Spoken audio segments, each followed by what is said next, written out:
Hello dear students, how are you. I think आप लोग बिल्कुल बेस्ट होंगे। हम लोग आज की इस वीडियो में क्लास 10th की आगे पढ़ेंगे headings refraction of light chapter का। आज हम लोग पढ़ेंगे verification of laws of refraction. ठीक है ना, हम लॉज ऑफ रिफ्रैक्शन का वेरिफिकेशन देखेंगे। ओके, और कैसे देखेंगे, आपको मैंने एक ग्लास स्लैब से एक एक्टिविटी कराई थी, ग्लास स्लैब को रख करके और रिफ्रैक्शन कराया था लाइट का। आज उस एक्टिविटी को हम लोग रिपीट करेंगे।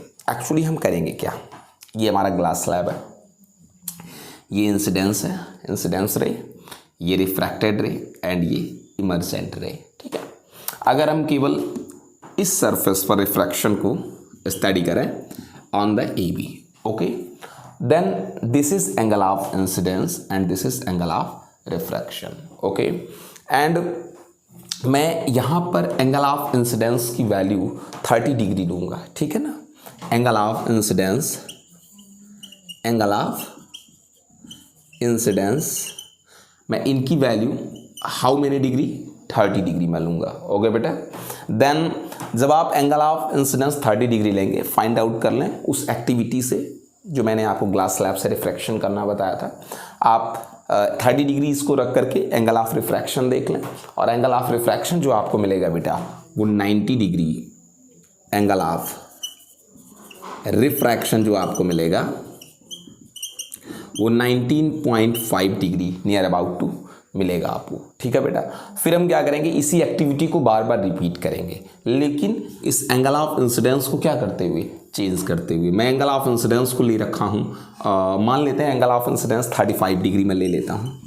ओके, जब मैंने एंगल ऑफ इंसिडेंस 35 डिग्री लिया, then find out the angle of refraction. बेटा my dear student, when you find out the angle of refraction you will gain 22.5 degree.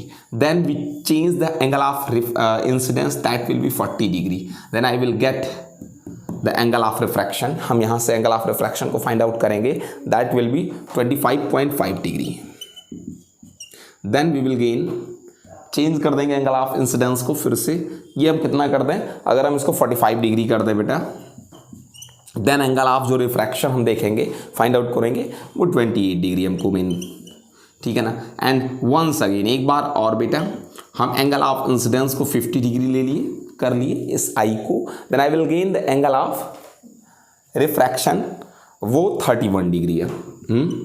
इस तरीके से हमने कई बार उस रिफ्रैक्शन बाय ग्लास स्लैब इस एक्टिविटी को हमने कई बार रिपीट किया, और हर बार मैंने एंगल ऑफ इंसिडेंस चेंज कर दिया 5 डिग्री के रेशियो में।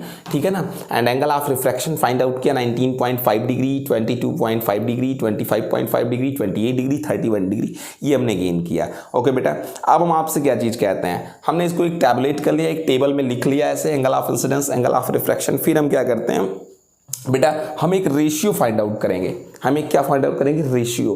ठीक है, हमको एक रेशियो फाइंड आउट करना है। क्या चीज़, हमको रेशियो ये फाइंड आउट करना, that mean to say sine I upon sine r. ठीक है ना, हम आपको बताएं, we will find out the ratio of sine of angle of incidence and sine of angle of refraction in each cases. हर case में हम इस काम को करेंगे, बट उसके लिए उससे पहले हम एक वर्क और कर लेते हैं। वो वर्क क्या कर लेते हैं हम बेटा, sine of incidence angle find out कर लेते हैं सारे केसेस में। ठीक है ना, and sine of refracted angle.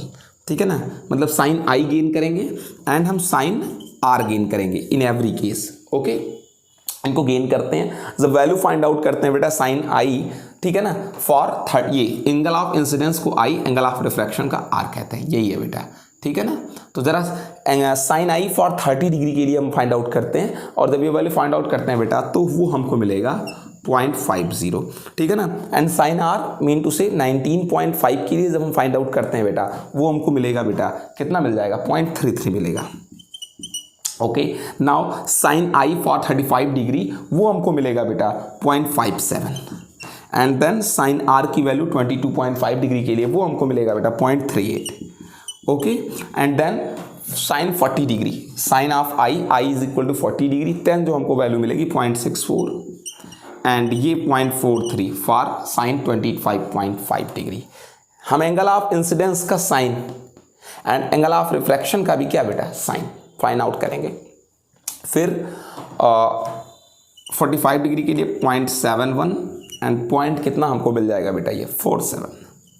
And finally sine 50 degree, sine आई के अकॉर्डेंस में साइन 50 डिग्री जब हम काउंट करेंगे 0.77 and 0.51। Okay, now sine I upon sine r, हम ये रेशियो फाइंड आउट करेंगे। जब इस रेशियो को हम फाइंड आउट करेंगे, the ratio between the sine value of the angle of incidence and angle of refraction, जब हम इस रेशियो को निकालेंगे, इन दोनों का रेशियो, तो हमको मिल रहा है बेटा कितना, 1.51 for this incidence and this refraction.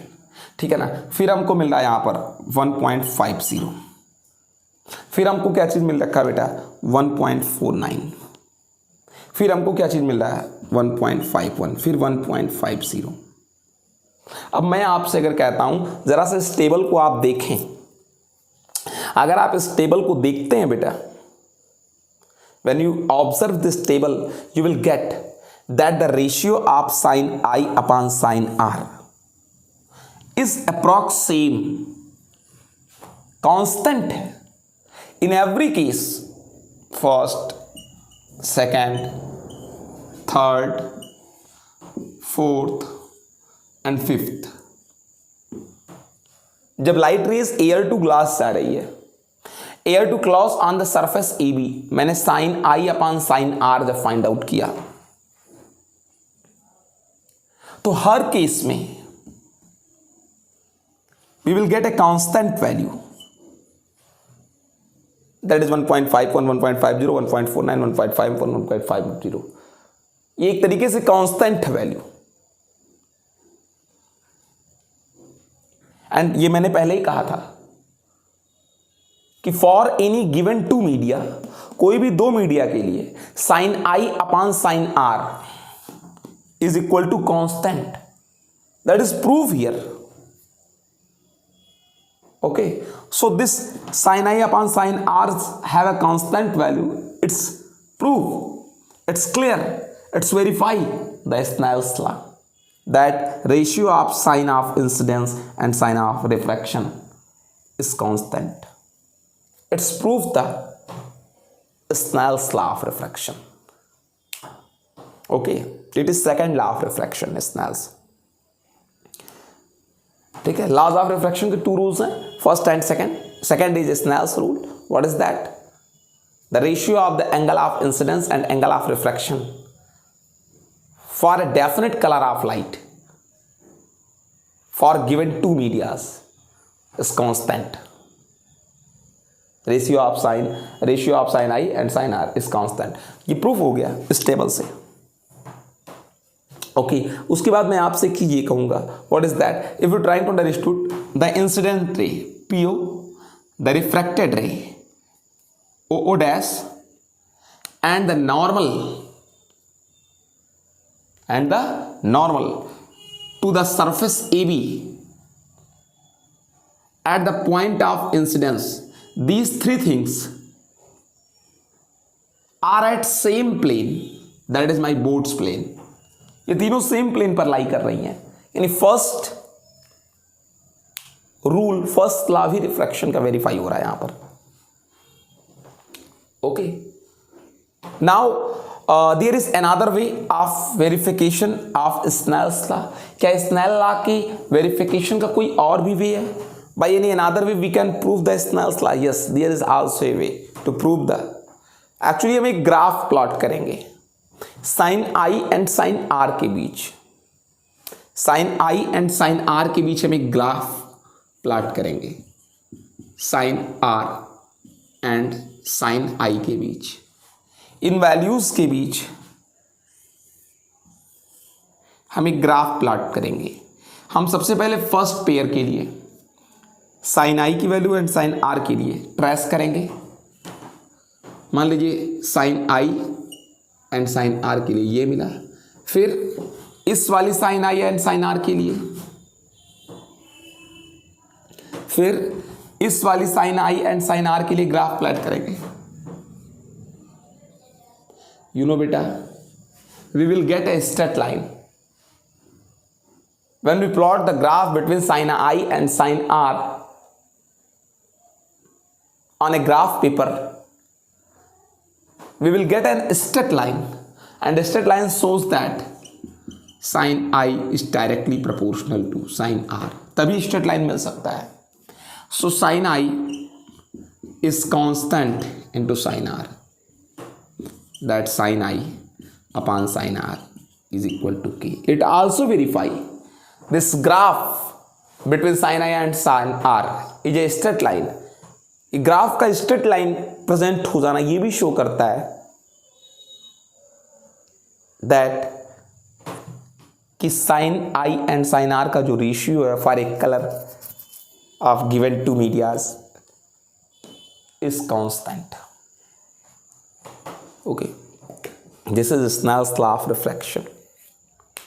Okay बेटा, now we study refractive index. अब हम लोग क्या स्टडी करेंगे? Refractive index in next video.